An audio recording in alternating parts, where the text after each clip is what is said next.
अब work power energy में जो नेक्स्ट टॉपिक है that is notion of work and kinetic energy, that is also called the work energy theorem. यहाँ से ये पता चल रहा है कि वर्क और काइनेटिक एनर्जी कैसे एक दूसरे से रिलेट है। बहुत इंपॉर्टेंट थ्योरम होता है, एग्जाम के हिसाब से डेरिवेशन पूछा जाता है ऑफलाइन एग्जाम में ये, ठीक है, किसी भी फॉर्म में ये पूछ सकते हैं। अब एक डेरिवेशन है इसका, मतलब कि आपने वर्क डन और काइनेटिक एनर्जी को कैसे रिलेट करोगे, वर्क डन और काइनेटिक एनर्जी को कैसे रिलेट करोगे। सीधी सी बात ये, काइनेटिक एनर्जी आपको पता है वैसे हाफ mv² होता है, उसके बारे में और भी चर्चा की जाएगी, काइनेटिक एनर्जी के बारे में और भी चर्चा की जाएगी इसके बाद। अब इसमें अगर अपन देखें तो इसमें डेरिवेशन को करने के लिए हम शुरुआत करते हैं, आपको पता है v² - u² = 2as होता है। ये इक्वेशन हमने डिराइव की थी, ठीक है, वन डायमेंशन मोशन वाली चैप्टर में, v² - u² = 2as, याद करो, ठीक है। अब आपको पता है कि काइनेटिक एनर्जी का फॉर्मूला क्या होता है, kinetic energy is equal to half m into v² होता है, ये याद होना चाहिए सभी को। काइनेटिक एनर्जी का फॉर्मूला क्या होता है, 1/2 मास इंटू वेलोसिटी का स्क्वायर। अब वेलोसिटी फाइनल हो कि इनिशियल, उससे कोई फर्क नहीं पड़ता, वेलोसिटी तो वेलोसिटी है, ठीक है। अब मैं क्या करूं, मैं इसी फॉर्मूले की मदद से कहीं ना कहीं हाफ इंटू m को मल्टीप्लाई इसमें इसमें और इसमें, इन तीनों में करूंगा, ठीक है। तो क्या हो जाएगा, 1/2 हाफ m इंटू v² इसमें भी मल्टीप्लाई हो जाएगा, ठीक है, 1/2 m इंटू u² इसमें भी हो जाएगा, 1/2 m इंटू 2as इसमें भी हो जाएगा। मैंने क्या किया है, इक्वेशन 1 जो थी, ठीक है, इक्वेशन 1 में हमने क्या किया है, मल्टीप्लाई, इक्वेशन 1 में हमने क्या किया है, मल्टीप्लाई बाय हाफ m, ठीक है। तो सब जगह क्या बैठ गया, 1/2 m 1/2 m 1/2 m, ठीक है, हाफ mv²। अच्छा, अब ये क्या हो गया हमारा, यहां से अगर आप देखोगे तो हाफ mv² क्या होता है। अब मान लीजिए एक ऑब्जेक्ट है, यहां से लेकर यहां तक चल रहा, यहां पर इसकी वेलोसिटी कितनी है u, यहां पे इसकी वेलोसिटी कितनी है v, सारी बात समझ में। अच्छा, आप किसी भी हिस्से में, मान लो आपकी जर्नी, क्या आप यहीं से चल रहे हैं, क्या इसके पहले भी तो चल रहे होंगे, या फिर इसके बाद भी तो कहीं ना कहीं चल रहे होंगे। मैंने केवल बात की पर्टिकुलर 2 स्पॉट की, एक स्पॉट u है और एक स्पॉट v है। उन दोनों स्पॉट पे कुछ एनर्जी, कुछ वेलोसिटी u होगी और उस पर्टिकुलर स्पॉट पे वेलोसिटी v होगी। आप जिस पॉइंट पे दो आपके फिक्स हो जाएंगे, वही तो इनिशियल वेलोसिटी और फाइनल वेलोसिटी हो जाएगी। आप आगे का ले लोगे तो वो हो जाएगी, ठीक है। ऐसा नहीं होता है कि इसके आगे की जर्नी पर हम जो फ्रेम लेते हैं उस फ्रेम में केवल इन दोनों की बात करते हैं। इसके आगे क्या है हमें नहीं पता, इसके पहले क्या है हमें नहीं पता, हम केवल बात कर रहे हैं केवल इन 2 पॉइंट की, जहाँ पर इनिशियल वेलोसिटी u है और यहाँ पर फाइनल वेलोसिटी v है। अच्छा, अब यहाँ पर काइनेटिक एनर्जी इस पॉइंट की कितनी होगी, काइनेटिक एनर्जी कितनी होगी, इसको मैं बोल दूँ काइनेटिक एनर्जी इनिशियल कितनी होगी, हाफ m इंटू u² होगी, हमारी बात समझ में। और यहाँ पर होगी काइनेटिक एनर्जी फाइनल, और नाम क्या होगा, kinetic energy F is equal to half m into v² होगा, ठीक है। काइनेटिक एनर्जी तो एनर्जी हाफ mv², u है तो u ले लो, v है तो v ले लो, u मतलब इनिशियल वेलोसिटी, f मतलब फाइनल वेलोसिटी। अब नोटेशन थोड़ा ठीक नहीं लग रहा, मज़ा नहीं आ रहा, इसलिए बुक वाले ने क्या कर लिया है, काइनेटिक एनर्जी इनिशियल को ki नाम दे दिया है और इसको क्या नाम दे दिया, kf नाम दे दिया है। अब देखो यहाँ से इन दोनों चीज़ों को, ये दोनों चीज़ क्या क्या है, ये दोनों चीज़ क्या क्या है, हाफ mv² क्या है, हाफ mv² kf है, ये क्या हो गया kf, मतलब kinetic energy final minus half mu² क्या है, काइनेटिक एनर्जी इनिशियल, तो मैं इसको ki लिख सकता हूँ, इज इक्वल टू, अब ध्यान से देखिए यहाँ पर मास इंटू एक्स। अच्छा, 2 से 2 तो कटता नजर आ रहा है मुझे, यहाँ 2 से 2 कैंसल हो गया, ठीक है। अब MAS बचा, मानते हो, तो मैं इसको अगर MAS को भी थोड़ा सा तोड़ूं, इसको भी मैंने यहाँ MAS लिख दिया। M इंटू ए फोर्स होता है कि नहीं होता है, M इंटू एस क्या होता है, फोर्स इंटू एस, मतलब फोर्स, और यहाँ पर क्या बचा आपका एस, एस मतलब डिस्प्लेसमेंट, ये तो सभी को पता है, फोर्स इंटू डिस्प्लेसमेंट, मतलब यहाँ से लेकर यहाँ तक जितना भी हमारा डिस्प्लेसमेंट हुआ उसको क्या बोलेंगे हम, एस बोलेंगे।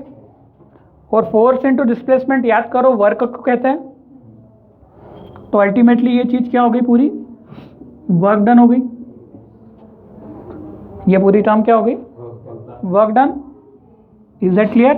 2 से 2 कट गया और बाकी चीज को मैंने मॉडिफाई कर लिया, एम ए बना F, F into S work done, और इज इक्वल टू अब मैं क्या लिख सकता हूं यहाँ पर, वर्क डन।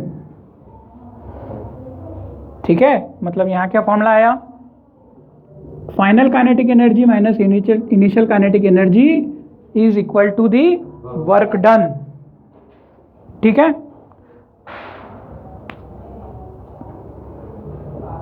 लास्ट में तो प्रूफ तो ये करना था कि half M V square, last में प्रूफ करना था कि वर्क डन जो होता है, मतलब जो वर्क डन होता है वो हमेशा डिफरेंस का आता है, वर्क डन कभी भी एक पॉइंट का नहीं आता है, डिफरेंस का आता है कि आपने एक जगह और दूसरी जगह कितना काम किया। हरी बात समझ में, एक जगह पर कोई चीज खड़ी रहेगी तो उसमें वर्क डन कितना हो गया, 0 हो गया ना।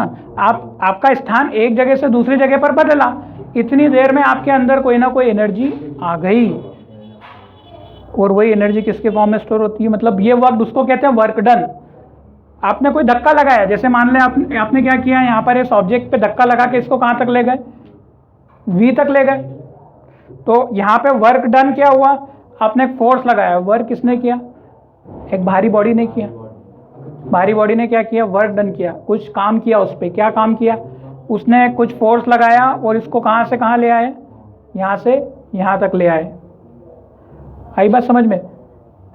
तो यहाँ पे 2 चीज़ें हैं, एक work done by the object और work done on the object. हाँ बिल्कुल आ सकता है, हमने बात की थी। देखो अब यहाँ पे आपने फोर्स किधर लगाया बेटा, किधर लगाया, और बॉडी किधर चल पड़ी, उधर चल पड़ी।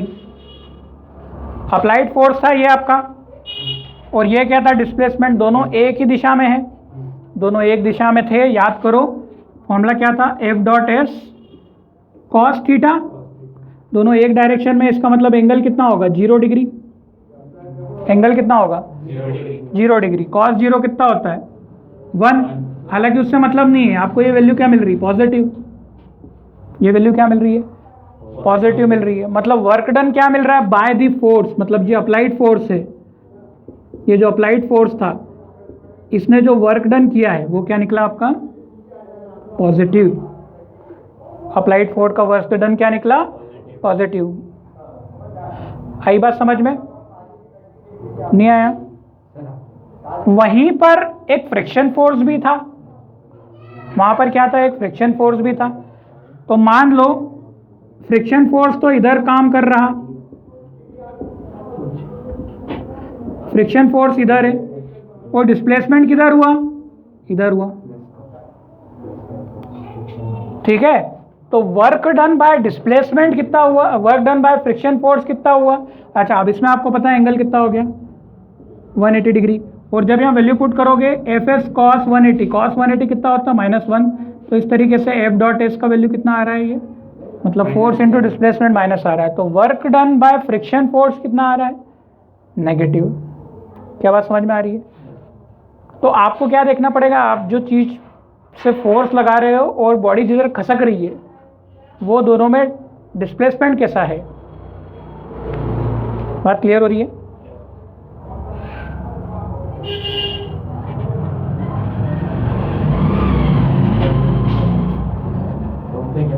एक मिनट, कुछ हाँ, ये कुछ चीज़ें हैं, अब मैं नोट करता हूँ, आप उसको नोट कर लीजिएगा। अब जो नेक्स्ट है, कुछ की पॉइंट्स है, आपको कुछ चीज़ें याद रखनी पड़ेगी।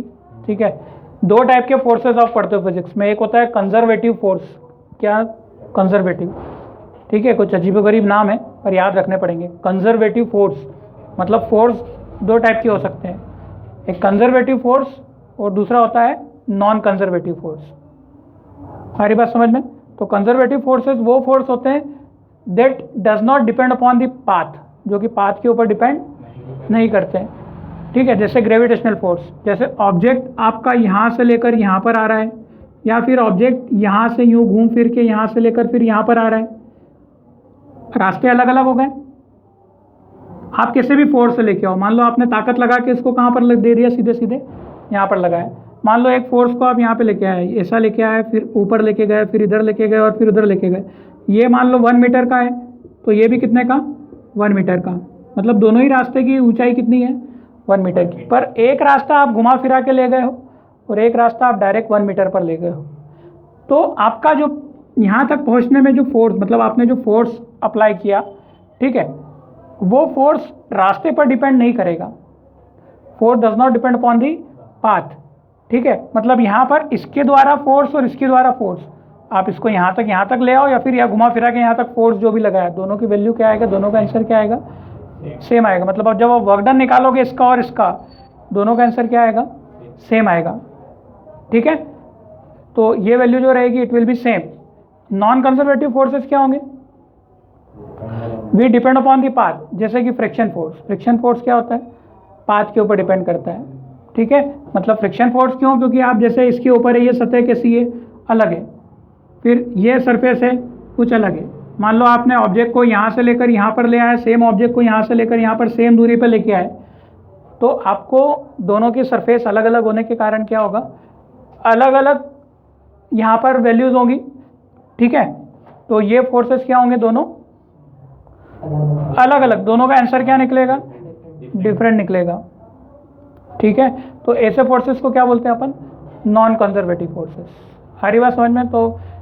तो वर्क डन जो होगा कंजर्वेटिव फोर्सेस के द्वारा, मतलब इसके द्वारा वर्क डन निकालोगे यहाँ से लेकर यहाँ तक, क्या निकलेगा, जो निकलेगा वही इसका यहाँ से लेकर यहाँ तक निकलेगा।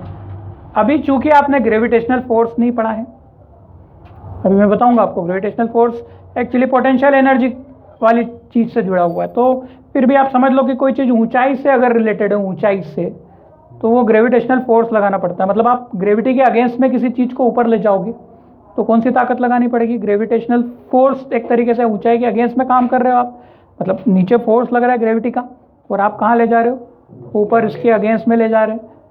तो अगर आपका ऊंचाई सेम है, ऊंचाई सेम है, तो उसको कैसे भी लेके जाओ, उधर लेके जाओ, फिर वहाँ से यहाँ और यहाँ पे लाए, उसका वर्क डन क्या रहेगा, यहाँ पर आपके सेम, या फिर नीचे से यहाँ तक सेम। तो ऐसे फोर्सेस जो कि पाथ के ऊपर डिपेंड नहीं करेंगे उनको बोलेंगे कंजर्वेटिव फोर्सेस, और नॉन कंजर्वेटिव पाथ के ऊपर डिपेंड करेंगे। सब अलग अलग लिस्ट है थी इनकी, पर अभी अपन इतना डिटेल में नहीं जा रहे, इसके बारे में और बात करेंगे। अच्छा, work done bye all conservative force, ये बहुत इंपॉर्टेंट चीज़ है। यहाँ पर हमारा जो वर्क एनर्जी थ्योरम निकला था, वर्क एनर्जी थ्योरम क्या निकला था आपको याद है, काइनेटिक एनर्जी किसके बराबर निकला था, kinetic energy final minus kinetic energy initial के बराबर निकला था, याद करो, ठीक है। सॉरी, वर्क डन, ये जो था आपका वर्क डन को अपन ने W बोल दिया था। तो ये जो वर्क डन होता है, कौन सा वर्क डन, जब कोई ऑब्जेक्ट पे कोई वर्क डन होता है तो एक तरीके का वर्क डन नहीं होता है, उसके अंदर काफ़ी सारे तरीके के वर्क डन हो सकते हैं। आपको बात समझ में आ रही है। और अभी अपन देंगे जैसे एक एग्जांपल जो हम कर रहे हैं, काफ़ी सारे वर्क डन हो सकते हैं उसके अंदर, तो उन सभी वर्क डन का जोड़, इसीलिए मैं वर्क डन में क्या लगाऊंगा, समेशन। इसीलिए मैंने यहाँ पर एक नई चीज़ इंट्रोड्यूस की कि work done bye all forces. All forces कौन से आ गए, इसमें कंजर्वेटिव फोर्सेस भी आ गए और नॉन कंजर्वेटिव फोर्सेस भी आ गए। मतलब इनके द्वारा लगाए गए फोर्सेस के अकॉर्डिंग जब वर्क निकालोगे तो वो किसके बराबर आएगा, चेंज इन काइनेटिक एनर्जी के बराबर ही आएगा। जैसे इसका जीता जाता उदाहरण है कि भैया एक कोई ऑब्जेक्ट है, उस पर 2 तरीके के वर्क डन हुए। W1 कुछ 10 जूल का हुआ और W2 आपसे पूछ लिया कि भैया बताइए कितना है, W2 आपसे पूछ लिया बताइए कितना है। आपको बोल रखा है कि उसका जो काइनेटिक एनर्जी है, काइनेटिक एनर्जी में बदलाव, वो दे रखा है हमको 50 जूल। कितना दे रखा है 50 जूल। तो बताइए W2 कितना है, W2 कितना है। तो आप सारी वैल्यू पुट कर सकते हैं यहाँ पर। 50 ये change in kinetic energy. Kinetic energy एक पॉइंट की भी निकाल सकते हो, दूसरे पॉइंट की निकालोगे, दोनों का डिफरेंस दिया है आपको। 50 इज इक्वल टू कितना, 10 प्लस W2, 10 उधर गया तो W2 कितना हो गया 40 जूल, ठीक है। तो जो वर्क डन है दूसरे वाले 4 का कितना है 40 जूल। जूल एनर्जी आपको वर्क डन की यूनिट किस में होती है जूल। ठीक है, थोड़ी बहुत हम बात कर चुके हैं जब हमने वर्क डन वाला एक टॉपिक पे बात की थी। तो इस तरीके से आप करोगे कि एग्जाम्पल नंबर कौन सा 6.2 बस ठीक है। एग्जाम्पल 6.2 में आपको एक दे रखा है कि रेन ड्रॉप है, एक रेन ड्रॉप गिर रहा है। ठीक है, it is well known that, मैं लिख नहीं रहा हूं पूरा प्रॉब्लम, एग्जाम्पल 6.2 कर रहे हैं हम लोग, एग्जाम्पल 6.2 कर रहे हैं हम लोग, ध्यान से देखना। ठीक है, क्योंकि ये क्वेश्चन बहुत बड़ा लगेगा आपको कि अरे बहुत बड़ा क्वेश्चन दे रखा है, पर है कुछ भी नहीं इसमें, पूरा कॉन्सेप्ट के ऊपर बेस है वो। और कॉन्सेप्ट क्या लग रहा है कि सारे वर्क डन को जोड़ दो, सारे वर्क डन को जोड़ दो, वो किसके बराबर आता है काइनेटिक एनर्जी के बदलाव के बराबर आता है। मतलब सारे वर्क डन जोड़ लो और काइनेटिक एनर्जी निकाल लो, काइनेटिक एनर्जी में बदलाव निकालो, काइनेटिक एनर्जी मत निकालो, क्या निकालो बदलाव, बदलाव निकाल लो, दोनों को इक्वेट कर दो, तो जो भी अननोन है वो सब आ जाएगा। अब यहाँ पर जब रेन ड्रॉप गिरती है तो उसके ऊपर आपको फोर्स लगा रहा है, एक तो ग्रेविटी उसको फोर्स लगाती है। ठीक है, और इसमें एक और फोर्स दे रखा है जिसको बोल रखा है कि उस फोर्स को हमने नाम दे दिया कुछ WR, क्या नाम दे दिया है रेजिस्टिव फोर्स। कौन सा दे दिया, जैसे हवा वगैरह कोई दूसरे फोर्स लगते होंगे उसको क्या नाम दे दिया रेजिस्टिव फोर्स। तो एक तरीके से रेन ड्रॉप के ऊपर दो तरीके से फोर्स लग रहे हैं, एक तो ग्रेविटी लगा रही है और एक क्या लगा रही है, एक रेजिस्टिव फोर्स लगा रहा है। रेजिस्टिव फोर्स में सब आ गए, इधर से हवा लग रही है तो इधर से कोई सा भी कुछ 10 पार्टिकल्स के ऊपर इफेक्ट डाल रहे हैं, सब फोर्स लगा रहे हैं। अपन ने तो क्या माना है कि भैया हमें तो कुछ नहीं पता तुम्हारा कौन सा फोर्स है, हम तो सीधे सीधे फिजिक्स का फॉर्मूला लगा देंगे। क्या लगा देंगे कि डेल्टा के बराबर क्या होता है WG plus WR, work done by, अच्छा work done by gravitational force थोड़ा सा आगे आएगा पर इसका फॉर्मूला याद रख लो। इसका फॉर्मूला क्या होता है mgh, WG का फॉर्मूला क्या होता है mg और h क्या होता है mgh। देखो कैसे डिराइव होता है, आपको पता है F इज इक्वल टू क्या होता है ma होता है। ध्यान से देखो कैसे हमने डिराइव किया, F is equal to ma होता है। a कब यूज करते हैं, जब ऑब्जेक्ट आपका कैसा चलता है ऐसा चलता है, तब ऑब्जेक्ट क्या यूज करते हो a। अब आपका कोई ऑब्जेक्ट यहाँ से लेकर कहाँ लेके गए, यहाँ पर लेके गए, तब a नहीं यूज करते, तब क्या यूज करते हैं g। तो a क्या बन जाता है g। अच्छा, यहाँ से लेकर ऑब्जेक्ट यहाँ गया तो डिस्प्लेसमेंट क्या हो जाता है s। तो यहाँ से वर्क डन का फॉर्मूला क्या निकलता था, याद करो, work done is equal to force into displacement. F is equal to क्या होता था m इंटू a और डिस्प्लेसमेंट की जगह s, यही ग्रेविटी होता। तो यही फॉर्मूला वर्क डन का क्या हो जाएगा, work done is equal to यहाँ से यहाँ तक की हाइट डिस्प्लेसमेंट का काम करेगी। तो work done is equal to क्या हो जाएगा, फोर्स की मास इंटू एक्सीलरेशन, एक्सीलरेशन क्या बनेगा आपका g और डिस्प्लेसमेंट कितना हो गया h।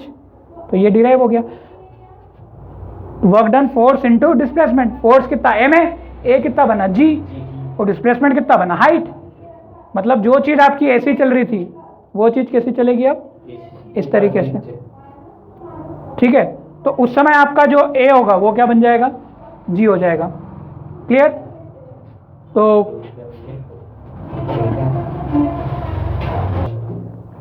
अब ये समझ गए वर्क डन मतलब WG क्या आ गया, ग्रेविटेशन वाला वर्क डन mgh। थोड़ा सा मैंने डेरिवेशन बता दिया, आ रही बात समझ में। अब तुम पढ़ोगे तो क्वेश्चन में क्या दे रखा है, what is the work done by gravitational force. Gravitational force ने कितना वर्क डन किया, उसका फॉर्मूला मैंने तुमको अभी बताया तुरंत ताजा, मास इंटू जी इंटू एच। आ रही बात समझ में। ग्रेविटेशन का मतलब समझते हो ना, ग्रेविटी के अगेंस्ट में क्या वर्क डन किया गया, आपने क्या किया, कुछ वर्क किया है, आपने क्या किया वर्क किया, आपने वर्क, ग्रेविटी आपको नीचे खींच रही परंतु आप ऑब्जेक्ट को किधर ले गए ऊपर, ग्रेविटी किधर खींच रही नीचे, आप ऑब्जेक्ट को कहाँ ले गए ऊपर ले गए। तो ऑब्जेक्ट का डिस्प्लेसमेंट किधर हुआ ऊपर, ऑब्जेक्ट गया किधर बेटा, ऑब्जेक्ट गया किधर ऊपर। अप्लाइड फोर्स भी किधर था ऊपर, फोर्स भी ऊपर था और डिस्प्लेसमेंट भी किधर हुआ ऊपर। दोनों के बीच में एंगल कितना 0। आई बात समझ में। मतलब आपने कुछ वर्क डन जो किया, वर्क डन का फॉर्मूला क्या होता है आपको पहले से पता है, एफ एस कॉस थीटा, और थीटा का वैल्यू 0 हो जाएगा कि नहीं हो जाएगा, क्योंकि फोर्स भी ऊपर और डिस्प्लेसमेंट भी ऊपर, दोनों के बीच में एंगल कितना 0 डिग्री। कॉस 0 कितना होता है 1। तो यहाँ पे वर्क डन जो निकलेगा वो क्या निकलेगा पॉजिटिव। हाँ, फोर्स और एस की वैल्यू पुट कर दोगे तो क्या निकलेगा पॉजिटिव। अपन केवल पॉजिटिव नेगेटिव भी तो देखें क्या निकल रहा है। वहीं बात करें ग्रेविटी की। अभी अच्छा अपना रेन ड्रॉप नीचे आ रहा है, रेन ड्रॉप किधर आ रहा है नीचे आ रहा है, पर मैं आपको बता क्या रहा हूँ, ऑब्जेक्ट कहाँ से कहाँ ले गए हैं अपन, नीचे से ऊपर ले गए हैं। ध्यान से समझना।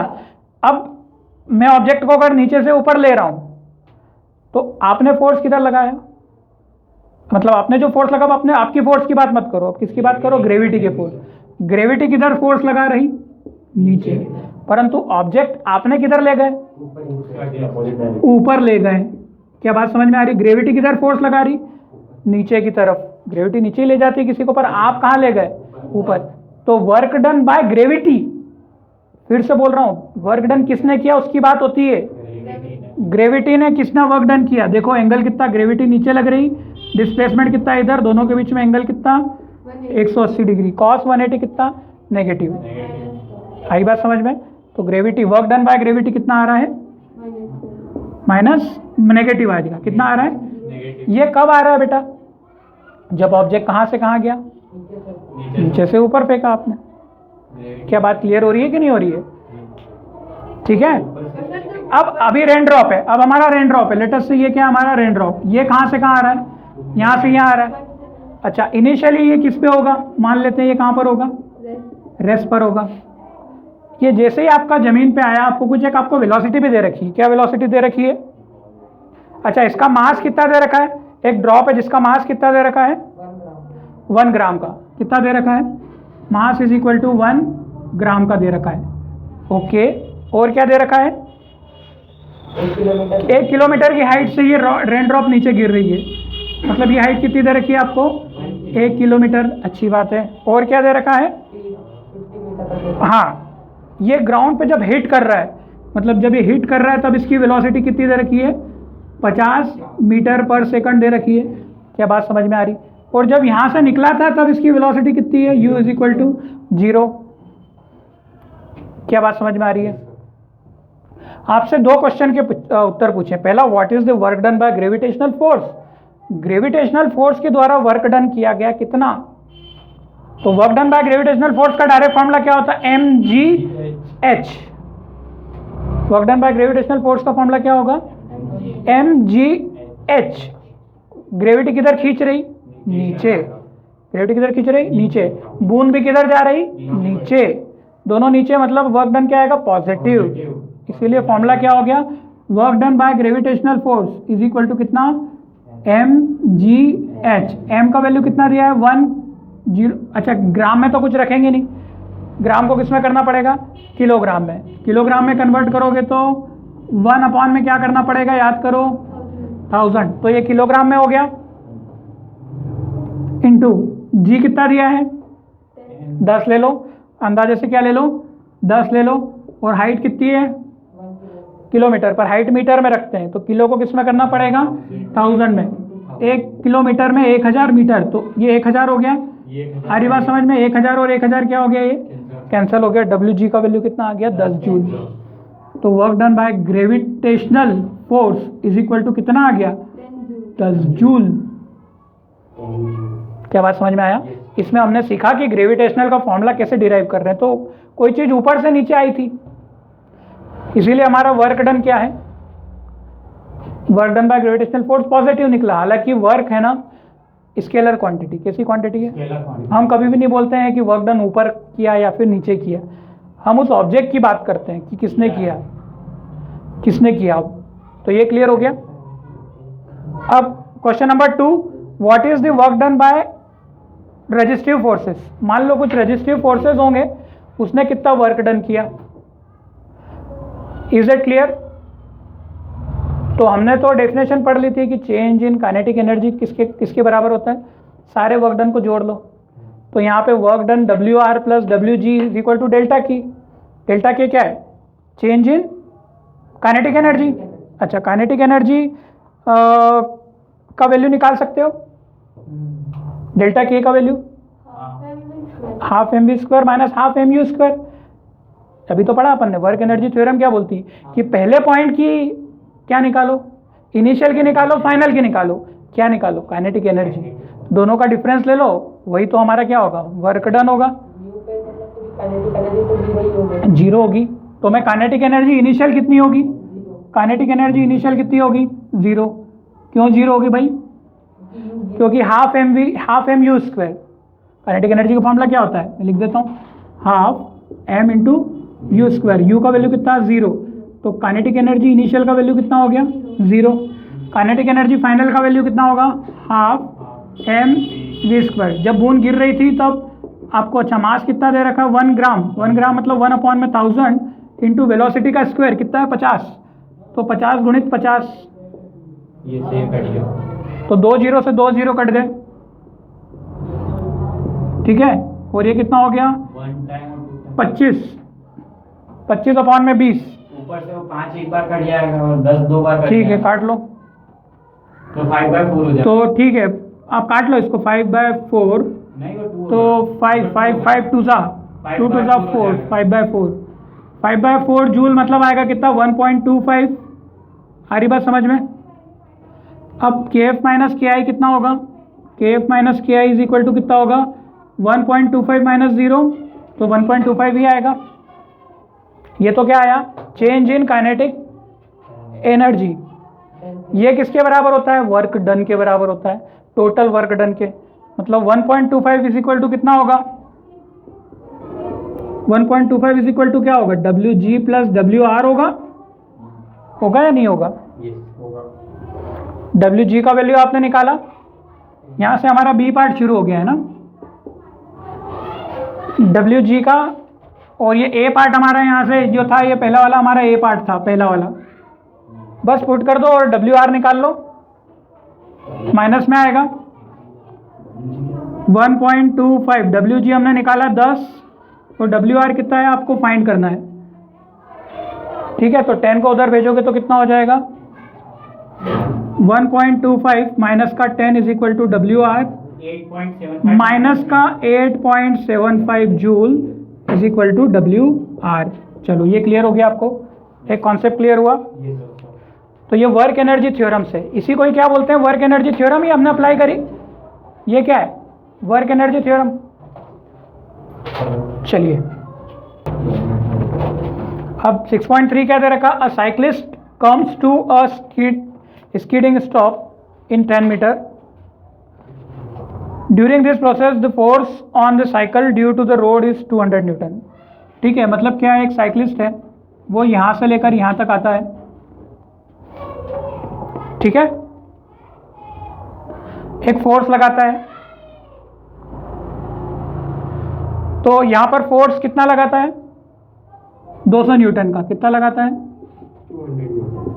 F is equal to 200 newton. और 200 न्यूटन का फोर्स लगाने के बाद वो कितना डिस्टेंस चलता है, कितना डिस्टेंस चलता है, 10 मीटर का। हरी बात समझ में। Now 200 newton and is directly oppose to the motion. A how much work does the road on the cycle, मतलब आपको निकालना है work done by the road on cycle, W R C. हालांकि इस तरीके से लिखना गलत होता है क्योंकि वेक्टर क्वांटिटी वर्क डन नहीं होती है, पर अभी समझने के लिए हमने ऐसा लिख दिया कि work done by the road on the cycle, ठीक है। और दूसरा क्या निकालना है, how much work does the cycle do on the road. दूसरा how much work the cycle do on the road, ठीक है। चलो अब जब पहली बात कर रहे हैं तो work done on the cycle bye the road is the work done by the stopping friction.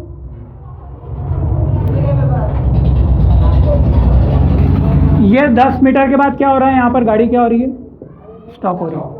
मतलब ये स्टॉप किसके कारण हो रही है, ऑब्वियस सी बात है, फ्रिक्शन फोर्स के कारण हो रही है, ठीक है। तो फ्रिक्शन फोर्स किधर लग रहा है आपका, इधर लग रहा है, और आपकी गाड़ी किधर चल रही है, इधर चल रही है। इसका मतलब ये साइकिल इधर चल रही है, दोनों के बीच में एंगल कितना आ रहा है, 180 डिग्री। कॉस 180 कितना होगा, -180। तो work done by road on cycle निकाल लोगे कितना होगा, F into S cos 180 F कितना दे रखा 200 इंटू 10 इंटू कॉस 180 कितना -1, तो ये कितना आ गया -2000 जूल। क्लियर है? अब work done by the cycle, अच्छा साइकिल ने इक्वल एंड अपोजिट फोर्स लगाया, मतलब अगर रोड ने इतना फोर्स साइकिल पे लगाया तो साइकिल ने भी रोड को इतना ही फोर्स लगाया। इसका मतलब ये दूसरा हम कर रहे हैं यहाँ पर WCR, इसका मतलब F कितना है 200 न्यूटन, वर्क F कितना है 200 न्यूटन। पर क्या साइकिल ने रोड को तो इतना फोर्स लगाया, पर क्या रोड डिस्प्लेस हुई? नहीं। तो रोड का डिस्प्लेसमेंट कितना है, S का वैल्यू 0। वैल्यू पुट करोगे तो work done by cycle on road is equal to कितना आएगा 200 इंटू 0, एंगल वेंगल की बात है ही नहीं क्योंकि 0 एंगल सीधे 0 हो गया, तो कितना आ गया 0 जूल। क्या बात समझ में आई? मतलब ये ऐसा नहीं है कि इसका वैल्यू -2000 जूल आया तो इसका +2000 जूल आएगा, ये ऐसा नहीं होता है। वर्क डन आपके जोड़े में नहीं चलते हैं। जैसे फोर्स क्या होता है, जोड़े में चलता है कि अगर एक ने फोर्स डन x लगाया तो दूसरा भी क्या लगाएगा, equal and opposite force x लगाएगा। परंतु वर्क डन रोड ने साइकिल पे किया -2000 जूल, तो जरूरी नहीं कि साइकिल और रोड उतना ही वर्क डन करें। अगर उतना होगा तो फिर ऑब्जेक्ट तो रेस्ट में ही रहेगा। नहीं, उससे कुछ नहीं कंक्लूजन निकलेगा अपना। ठीक है, तो ये इस तरीके से आप वर्क डन बाय, ये क्लियर हो गया। तो बाकी की बात अगली क्लास में करेंगे।